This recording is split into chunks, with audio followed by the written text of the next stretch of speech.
I've never been a loud man, not when I was young and certainly not now that I've crossed 50, and somewhere along the way I learned that life eventually forces you into a choice where you either accept who you are and move through the world at your own pace, or you let other people decide your value based on how much noise you make. And I chose peace long ago, even though almost everyone around me mistook that choice for weakness, especially my wife's family, who came from a world where respect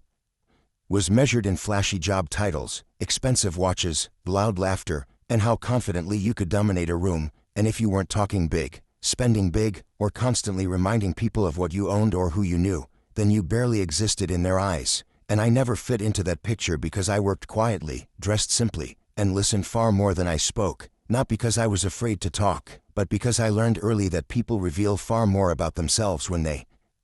think no one important is listening. And to them my silence made me a joke, a background character at best, someone to be tolerated during holidays and family gatherings but never truly respected. And I heard the whispers more times than I can count, not even whispered well, just careless enough to reach my ears while they assumed I was too dull or too distracted to notice. Comments like "he's harmless," or "Claire could have done better," or "imagine being his age and still dressing like that," and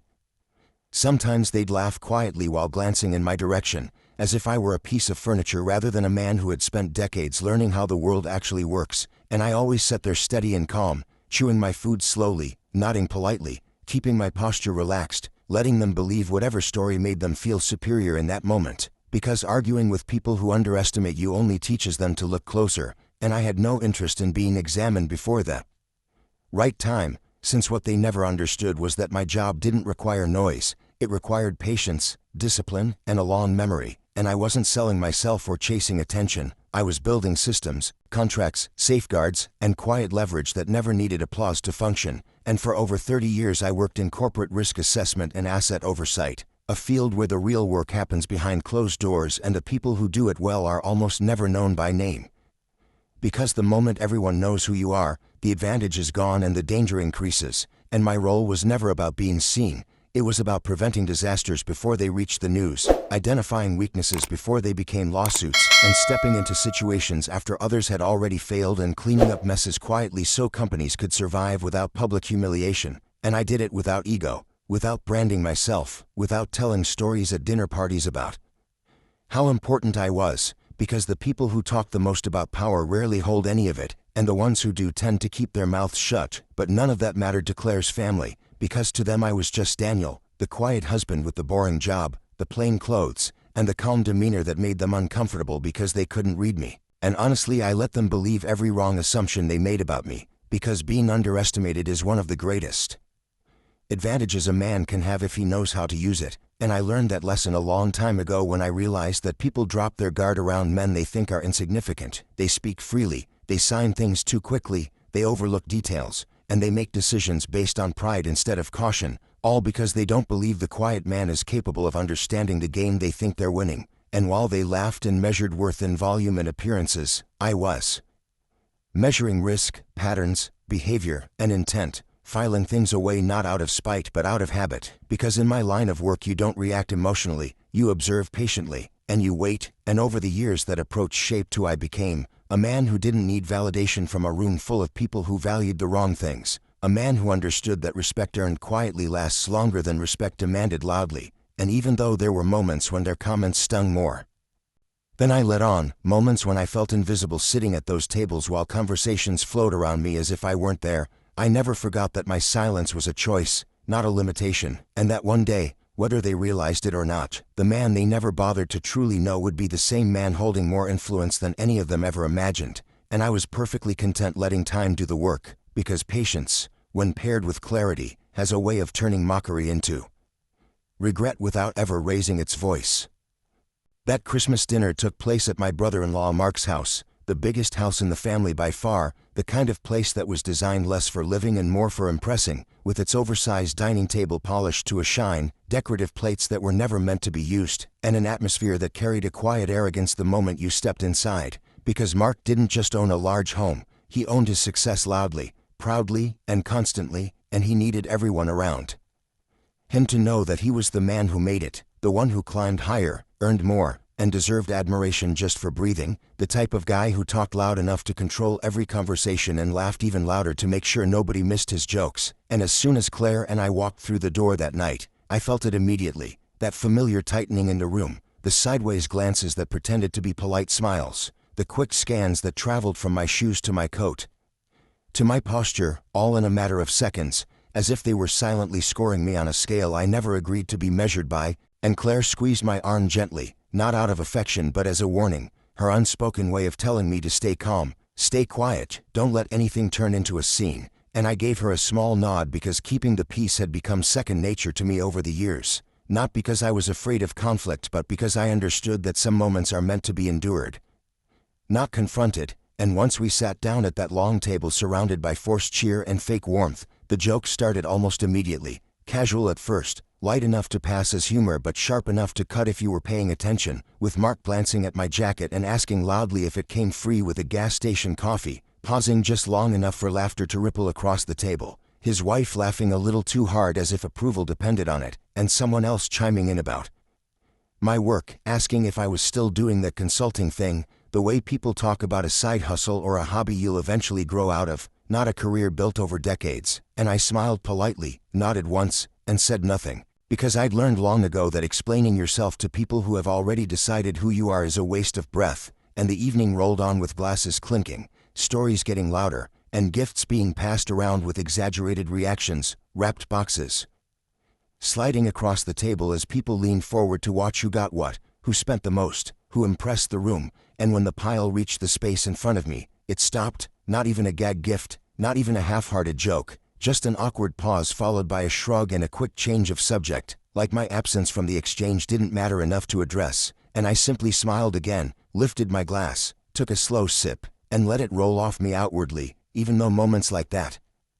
always carry a quiet weight, not heavy enough to break you, but heavy enough to remind you exactly where you stand in a room full of people who think they know you. And what none of them could see, what none of them even considered, was that inside I wasn't angry or embarrassed or hurt in the way they might have expected. I was calm, almost detached, because the thing that gave me confidence that night wasn't pride or ego, it was preparation. It was the simple knowledge that the recording on my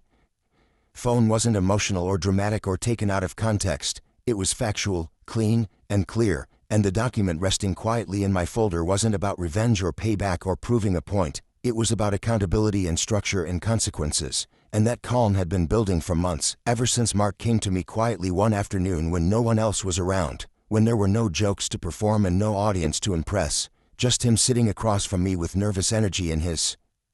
voice, asking for advice on a business deal he didn't fully understand but desperately wanted to close. And in that moment he didn't see me as the joke at the dinner table. He saw me as someone useful, someone steady, someone who might help him avoid a mess. And he spoke freely, admitting things he assumed were harmless because he believed I was insignificant, unaware that my habit of recording important conversations wasn't about mistrust but about accuracy, and even less aware that I would never need to twist his words because truth doesn't need editing. And when I helped him restructure his assets and manage the risk he was walking into, he signed the agreement quickly, confidently, barely glancing at the fine print because men like Mark trust their instincts more than details, and they trust people they look down on even more, assuming no real harm could ever come from beneath them. And sitting at that Christmas table with laughter filling the room and smiles stretched thin across faces that had never truly respected me, I realized just how fragile their confidence really was, because it was built on assumptions, on appearances, on the belief that loud equals powerful and quiet equals weak. And assumptions have a way of cracking the moment truth enters the room, even if that truth hasn't spoken yet. And as I sat there surrounded by smiles that didn't quite reach the eyes, I knew something they didn't, that the balance of that evening had already shifted, that the jokes had already expired, and that the room full of smiles was standing on ground far less solid than they believed, all because they never bothered to truly know the man sitting quietly at the end of the table. Dessert had just been served when it happened, plates sliding onto the table with forced cheer, forks clinking against porcelain, and that fake warmth people put on when a night is supposed to feel festive whether it actually does or not. And that was when Mark decided he needed one more laugh, one more reminder that in his mind I was still the quiet joke sitting at the edge of the table. So he leaned back in his chair, raised his voice just enough for everyone to hear, and asked if I'd lost my voice entirely or if I was just born without one. And the table erupted the way it always did when he spoke, Laughter rolling out loud and careless, bouncing off the walls, people slapping the table, some laughing because they found it funny, others laughing because that's what you do when the loudest person in the room signals it's time. And I remember looking down at my dessert for a brief moment, noticing how untouched it was, how steady my hands felt, how calm my breathing was, and that was the moment I knew I wasn't reacting anymore. I was acting, because I didn't feel anger rush through me or embarrassment rise up my chest. I felt clarity, and without slamming my glass or standing up or making any kind of dramatic show, I reached into my pocket slowly, deliberately, pulled out my phone, and said in an even, calm voice that barely rose above the table, "You might want to hear this." And the laughter didn't stop all at once. It stumbled, tripped over itself, turning into confused chuckles and raised eyebrows as people tried to figure out whether I was joking or finally snapping. And then I pressed play, and the room changed in a way I can still feel when I think about it, because Mark's voice filled the space, clear and unmistakable, no distortion, no guessing, just him speaking freely the way people do when they think they're safe, admitting to moving money around in ways he shouldn't have, cutting corners because he believed nobody was paying attention, and relying on someone quiet and trustworthy to clean things up behind the scenes if anything ever went wrong. And I watched his face in real time as his smile froze halfway through its usual confident shape, watched his eyes dart toward me and then toward his wife, watched the color drain from her face as recognition set in, because there was no arguing with your own voice echoing across a room full of witnesses, and nobody laughed anymore, nobody spoke at all, the air thickening as if the house itself was holding its breath. And when the recording ended, I didn't rush the moment or pile anything on top of it. I simply reached into my folder, slid one document across the table toward Mark, and left it there between us like a mirror he could no longer avoid looking into. And I explained calmly, without raising my voice, that it was the amended control agreement he had signed months earlier, the one he barely glanced at, the one that transferred decision authority under specific conditions. Conditions he had just confirmed with his own words, and you could hear a pin drop as the meaning settled into the room piece by piece, because this wasn't a threat or a bluff or a trick, it was structure, it was consequence. It was the natural result of choices he made while assuming the quiet man across from him wasn't worth worrying about, and I didn't insult him or shame him or take any pleasure in watching his confidence collapse. I simply stated that the jokes were over, the control had shifted, and the laughter had been misplaced. And in that moment Claire turned toward me with an expression I'd never seen before, like she was looking at a stranger who had been sitting beside her for years without being noticed. Her eyes filled with shock and something close to regret, and apologies began to spill out around the table, rushed and disorganized, people talking over each other, trying to soften what had already hardened into truth. But it was too late for that, because the direction of the night had already changed, the balance had already tipped, and everyone in that room could feel it even if they didn't fully understand it yet, that money would move differently from now on, that decisions would no longer be made by whoever spoke the loudest or laughed the hardest, and that the man they dismissed as weak had been listening, planning, and preparing while they were busy entertaining themselves. And for the first time all evening, for the first time in years, my silence made sense to them, not as emptiness but as intention, not as fear but as control. And in that heavy, uncomfortable quiet, they finally understood something they should have learned long before, that quiet does not mean powerless, and sometimes it means you're the only person in the room who planned ahead while everyone else was too busy laughing. After the recording ended and the paper rested in front of Mark like something alive, something breathing quietly between us, the room didn't explode the way people expect moments of exposure to explode. There was no shouting, no sudden anger, no dramatic gestures, just a slow, creeping silence that settled over everyone like a heavy blanket, the kind of silence that presses against your ears and makes you painfully aware of every small sound, every breath, every shift in a chair. And it felt heavier than any argument ever could, because there was nothing left to debate, nothing left to joke about, nothing left to hide behind, and one by one people suddenly found reasons to look away, eyes drifting to plates that were already empty, glasses that didn't need refilling, patterns on the tablecloth they had never noticed before. Because it's amazing how quickly confidence disappears when the story people tell about themselves stops matching reality, and the same people who had been laughing freely just minutes earlier now struggled to find their voices, their expressions frozen somewhere between confusion and fear. And Mark tried to break the silence first, because that's what men like him always do. They believe if they speak fast enough and confidently enough they can bend reality back into shape. So he let out a laugh, sharp and forced, the kind of laugh people use when they're cornered and hoping humor might still save them. And he said I was being dramatic, that the recording was taken out of context, that it wasn't what it sounded like, but even as the words left his mouth his hands betrayed him, shaking slightly as he reached for his glass, his confidence cracking in ways no joke could patch over, and his wife noticed before anyone else did, because she leaned forward, her voice tense, and asked what the document was, and when Mark didn't answer quickly enough, when his usual smooth explanation failed to arrive on time, she reached across the table and took it herself, and I watched her face as she read, watched the shift happen in real time, not anger toward me, not outrage, but fear, the kind of fear that comes when you realize the person you trusted may not be who you thought they were, and that was the exact moment the balance in the room shifted, because once fear replaces arrogance, everything changes, and my father-in-law cleared his throat, a small sound but one that carried weight, and asked me, politely now, to explain what was going on, and I remember noticing the tone in his voice, the absence of dismissal, the sudden respect that hadn't been there before, and it struck me how quickly people adjust their behavior when they realize the man they underestimated isn't powerless after all. So I explained calmly, not defensively, not emotionally, just clearly. I reminded them how Mark had come to me privately months earlier, nervous and unsure, asking for help, how I warned him about the risks he was taking, how I told him to slow down, to read carefully, to understand what he was agreeing to, and how he signed everything without reading because he assumed I was just the quiet brother-in-law who should feel grateful to be included in his world. And as I spoke, nobody interrupted me, nobody laughed, nobody tried to redirect the conversation. They listened in a way they never had before, because for the first time the room wasn't operating on assumptions, it was operating on facts, and I could feel the shift happening not just in their expressions but in the energy itself, as if the air had cooled, as if the warmth of arrogance had been replaced by the chill of realization, and every eye in that room was on me now, not with mockery or judgment, but with understanding, the slow dawning awareness that the man they had dismissed for years hadn't been absent or clueless or weak. He had been present, observant, and patient, watching patterns form, listening when they spoke freely, remembering details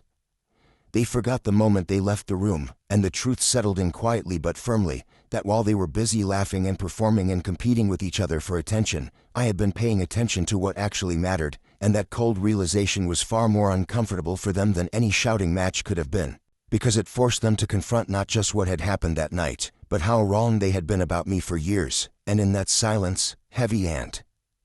unavoidable, the masks they had worn so comfortably began to slip, revealing insecurity, fear, and regret beneath the smiles, and for the first time in a long time, nobody in that room could pretend anymore, because the quiet man they never bothered to know had been watching everything all along, and now they knew it too. What surprised me most that night, more than Mark's panic, more than the shock on his wife's face, more even than the sudden collapse of all that loud confidence around the table, was Claire, because while everyone else reacted in predictable ways, scrambling to protect themselves or to understand what had just happened, my wife sat completely still, her fork resting untouched on the plate in front of her, her shoulders tense, her eyes fixed on me like she was trying to reconcile two versions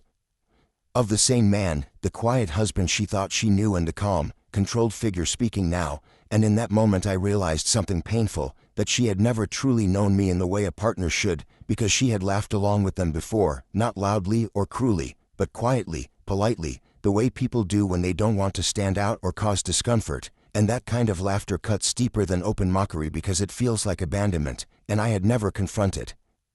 her about it over the years, never sat her down and demanded an explanation, because marriage after 2 decades becomes layered and complex, built on routines, compromises, and the unspoken agreement to avoid certain conflicts for the sake of peace, and I had convinced myself that silence was easier than forcing her to choose between me and her family, but that night her silence wasn't protective or neutral, it was heavy, loaded, and impossible to ignore, and when she finally whispered my name, barely audible over the quiet room, there was guilt in her voice, the kind that doesn't come from being caught in a lie but from realizing you've been wrong for a long time, and she asked me why I never told her everything, why I kept so much of my professional life and my thinking to myself, and I answered her honestly, without anger, without accusation, because the truths didn't need volume, and I told her I didn't believe I needed to explain myself to earn respect, that I had always assumed being consistent, reliable, and present was enough, and those words hit her harder than any argument ever could, because she suddenly understood that she had been waiting for me to prove myself in ways that matched her family's expectations instead of trusting the man she married, and I could see it in her face as realization set in, the understanding that she had underestimated me too, Not out of cruelty but out of comfort, because it was easier to blend into her family's worldview than to question it, easier to laugh softly than to speak up, easier to accept their version of me than to challenge them and risk tension, and I didn't shame her for it. Didn't raise my voice or list her failures or demand an apology on the spot, because that would have turned the moment into a fight instead of a reckoning, and instead I told her something I should have said years earlier. That trust in a marriage isn't just about loyalty or staying together or showing up for holidays. It's about believing in the person you chose even when they don't perform, even when they don't impress a room, even when they move through the world quietly. And as those words settled into the space between us, the room stayed silent, not the uncomfortable silence from earlier, but a different kind, heavier and more personal, because nobody rushed to defend her and nobody rushed to defend Mark either, and that lack of defense said everything, because everyone at that table realized at the same time that what had happened wasn't just a joke gone too far or a misunderstanding blown out of proportion. It was the exposure of years of small choices, of quiet dismissals, of assumptions left unchallenged, and in that moment people weren't just confronted with the consequences of one night. They were forced to face how easily respect can be eroded when you choose comfort over honesty, and how damaging it can be when silence is mistaken for insignificance. And I sat there feeling something I hadn't expected, not triumph or satisfaction, but a deep, steady clarity, because even though my wife's silence had hurt more than all their laughter combined, it also created a moment of truth that could no longer be avoided, a line that once erased could never be redrawn the same way again. And whether relationships survived that realization or not, nothing about how we saw each other would ever return to what it had been before. Later that night, after the tension had settled into something thick and awkward and people had begun pretending to talk again just to fill the space, Mark tried one last time, catching me near the kitchen as if proximity and a lowered voice could somehow reset what had already happened, and it was almost painful to watch how quickly his posture changed, how the loud confidence drained out of him, replaced by a careful tone he'd never used with me before, speaking like we were equals now, like the jokes had never existed, offering apologies first, then drifting into favors, then promises, each one delivered with a forced smile that couldn't hide the fear underneath. And I listened the way I always had, without interrupting, without reacting, because listening is what lets people reveal their real position. And when he finally ran out of words, I told him the truth calmly, not to hurt him but because it was the only thing left to say, that this wasn't personal revenge and it never had. Then, that revenge requires emotion and anger, and what he was facing was consequence. Something far less dramatic and far more permanent, and I explained that the agreement he signed didn't destroy him or take everything away. It simply removed his ability to keep playing games unchecked, because oversight had shifted, approvals were now required, and the freedom he once enjoyed to move money and make decisions without accountability was gone, not in a loud, public way, but in a quiet,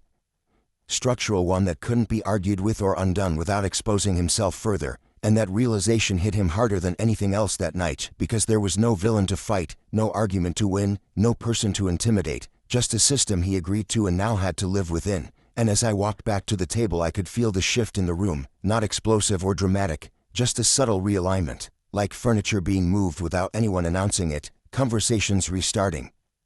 But softer now, more cautious, people choosing their words carefully, laughter coming slower and dying quicker, and suddenly I was being asked questions, real questions, about my work, about my experience, about how I viewed the market and risk and long-term planning, and I answered briefly and calmly, not because I enjoyed the attention, but because I understood what was happening. That respect wasn't being given out of admiration, it was being recalibrated out of necessity, and I didn't rub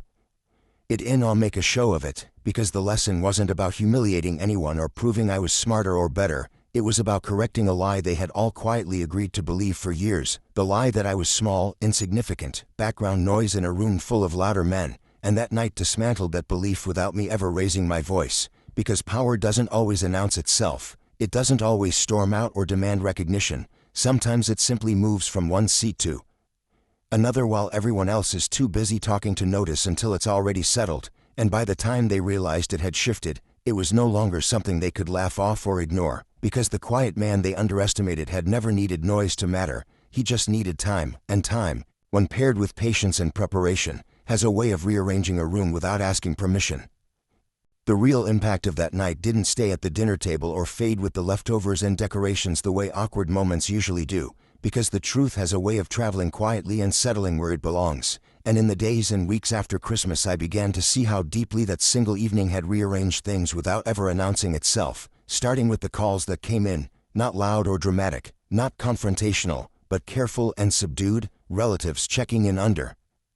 the excuse of holiday greetings, voices softer than they'd ever been with me before, asking how I was doing, how work was going, slipping questions into casual conversation the way people do when they suddenly realize they've misjudged someone and don't know how to correct it without admitting fault. And then there were the business-related calls, the ones that surprised me the most. Partners who had once spoken around me instead of to me now addressing me directly, suddenly polite, suddenly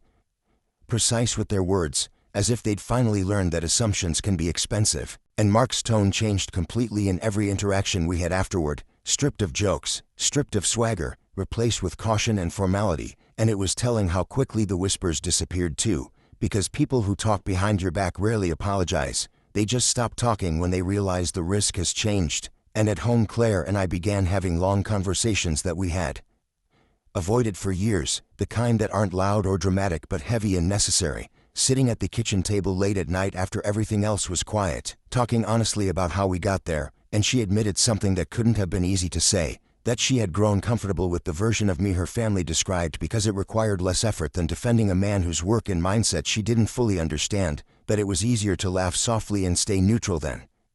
to stand up and risk tension. And I told her my side too, that I stayed silent not because I lacked confidence or needed approval, but because I trusted actions more than explanations, because in my world words are cheap and outcomes are what matter. And we didn't fix everything overnight or turn into a perfect couple with a single conversation, but something shifted between us all the same, a quiet rebalancing where respect slowly took the place of resentment, where curiosity began to replace assumptions, and that shift carried into family gatherings as well, because suddenly I wasn't passed over in conversations or ignored when decisions were being made, not because I demanded attention or changed who I was, but because nobody dared dismiss me again, because the man who had once been the punchline had become something else entirely, a reminder, a presence, a quiet warning that you never really know who holds the cards in a room until it's too late to laugh. And watching that change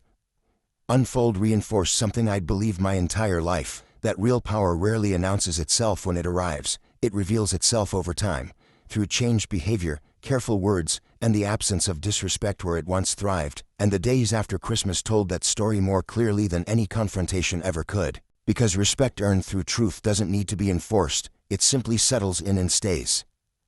People sometimes ask me if I regret embarrassing everyone at that dinner, if I wish I had just smiled along, nodded politely, and let the laughter continue as it had for years. And I tell them no, not because I'm proud or because I wanted to make them suffer, but because embarrassment was never my goal. My goal was truth, and truth has a way of arriving quietly but leaving a mark that no amount of mockery can erase. And I didn't walk into that house planning to ruin Christmas, didn't prepare a speech or a dramatic display or any theatrics, because there's no satisfaction in spectacle, only in accuracy. And the irony is that they brought the entire situation upon themselves with their arrogance, their assumptions, their years of believing that the quiet man in the corner had no opinion, no influence, and no patience. And all I did was stop protecting the illusion they had created for themselves, the illusion that they understood me, that they controlled the room, that they could laugh at my jacket, my work, my demeanor without consequence. And when the night ended, I didn't feel the rush of triumph, because I didn't need it. I simply felt the quiet satisfaction of having restored balance, of having revealed the truth without shouting, without dramatics, without theatrics. And I didn't change who I was afterward either, because the night wasn't about proving I was someone else. It was about proving that I had always been exactly who I was, the same man who dressed simply, who spoke when necessary, who listened far more than he talked, who built his life carefully, quietly, deliberately, without applause, without validation, without showing off. And now, years later, when I stay silent in a room full of people, it has a completely different weight. It no longer signals emptiness, weakness, or irrelevance. It signals presence, observation, and awareness. And people notice, quietly, subtly, instinctively, because the quiet man has become the one who plans, the one who measures, the one whose patience carries more weight than their noise ever did. And that is the real shift, the moment when people stop assuming they understand you and start realizing that even silence can hold power, that fear doesn't need to shout to be felt, that control doesn't need to flash like a neon sign to be recognized, and that strength, true strength, doesn't always announce itself, Sometimes it waits patiently, observing, learning, and only speaks when the exact moment arrives. When timing is perfect, when the room itself shifts under the weight of quiet authority, when a single word, a single gesture, or even just a pause in conversation can reset an entire dynamic, and that is why I never regretted that night, because it didn't just correct a moment, it corrected a narrative, a story everyone had believed for far too long, the story that the quiet man had nothing to offer, nothing to say, nothing to control, and in doing so, it reshaped not just how they saw me, but how they approached every conversation, every assumption, every expectation in the days, weeks, and years that followed, and the power of that, the subtle, unshakable power of patience, truth, and quiet authority, is something no one could have taken away from me, no matter how loudly they tried to laugh, no matter how many jokes they told, no matter how much they believed that control belonged only to the loudest voice in the room, because control, like respect, like consequence, moves in ways that are rarely noticed until it's already too late, and that is a lesson I carry with me every day, a lesson I hope they never forget, because silence, when wielded with purpose, is far more dangerous than noise, far more effective than anger, far more lasting than any fleeting display of superiority, and that is why I never regretted that night, why I would do it again the same way if I had to, and why, even now, long after the laughter faded, the room changed, the family adjusted, and life went on, I remain the same quiet man, but a man who is no longer underestimated, no longer dismissed, and whose patience and preparation speak louder than any words ever could. If there's one thing I walked away from that Christmas with, it's the understanding that the world tends to underestimate quiet people until it's too late, because so many assume that volume equals strength, flash equals intelligence, and performance equals power, but the truth is far more subtle and far more enduring, and I saw it that night in the way every laugh, every whisper, every sideways glance turned into hesitation, confusion, and eventually, respect, and I knew then that patience carries more weight than speed, observation outweighs impulsiveness, and preparation trumps arrogance every single time, because the people who had spent years mocking me, passing over my accomplishments, whispering jokes and sly comments about my appearance, my job, my demeanor, were suddenly faced with a reality they hadn't accounted for, the realization that the man they assumed had nothing to offer had been watching, recording, calculating, and quietly building influence without a single raised voice or dramatic gesture, and their laughter, which had once bounced off walls and filled the room with false superiority, was replaced by silence, a silence that felt heavier than any argument or shouted confrontation could have produced, and it hit me then, looking around the room at their faces, the subtle widening of eyes, the tension in shoulders, the nervous shifting in chairs, that this was the true measure of authority, the kind that doesn't demand recognition but earns it. Anyway, and the lesson isn't about me winning or them losing in a petty sense, it's about understanding a fundamental truth about human dynamics. The world is full of quiet people who carry deep knowledge, long memories, and a sense of timing that can't be rushed or forced, and they are often invisible to those too busy performing, posturing, or laughing at the surface of things. But when circumstances line up, when opportunity arrives, when patience meets precision, those quiet people step forward in ways that rewrite the rules without ever announcing it, and I watched it unfold as I sat back calmly at that table, my jacket simple, my posture unremarkable, my hands folded, yet holding more power in that stillness than anyone had anticipated, because I didn't need to prove I was smart, I didn't need to correct them with anger, I didn't need to dramatize the moment for effect, I simply allowed the truth, supported by evidence, contracts, and carefully recorded facts, to speak for itself, and when it did, the room changed instantly, subtly, irrevocably, and that is the lesson they learned too late. Never confuse silence with weakness, never mistake simplicity for failure, never laugh at someone because they don't perform the way you expect, because the quietest person at the table may be the one who holds the keys to consequences you cannot control, the person who remembers what others forget, the one who acts when the timing is right and replaces laughter with undeniable truth, and in that realization, as I noticed their stilled expressions, their forced politeness, their sudden careful tone when speaking to me in the days and weeks that followed, I understood more clearly than ever that true power does not need applause, it does not need dramatics, it does not need recognition, it only requires patience, preparation, and an unwavering awareness of what others overlook, and that night, that quiet Christmas evening, proved that patience and planning are far more effective than arrogance and noise, that the loudest voice rarely wins when the quietest mind has already mapped every possibility, and that those who laughed at me, assumed me small, thought me insignificant, were forced to confront a reality they hadn't considered, that influence can operate invisibly, authority can be exercised without spectacle, and that the consequences of underestimating someone patient, observant, and prepared are often irreversible, because timing, when it comes, doesn't shout, it moves silently, replacing every false joke with truth, every dismissive glance with accountability, every laugh with the weight of realization, leaving those who assumed they held control wishing they had paid attention sooner, and me, the man they had misjudged, sitting quietly at the edge of the table, understood that night is one of the most powerful lessons of my life, that strength, true strength, is measured not in volume or appearance, but in preparation, patience, and the ability to act when the moment is exact, and when that moment comes, it doesn't demand recognition, it doesn't seek applause, it simply arrives, and in its wake, the world adjusts whether it's ready or not, and that is the quiet, undeniable, and lasting victory I carried home from that Christmas, a lesson they would remember forever, and one I would never need to explain again, because the truth, once revealed, speaks louder than any laugh, any joke, or any attempt at dismissal ever could.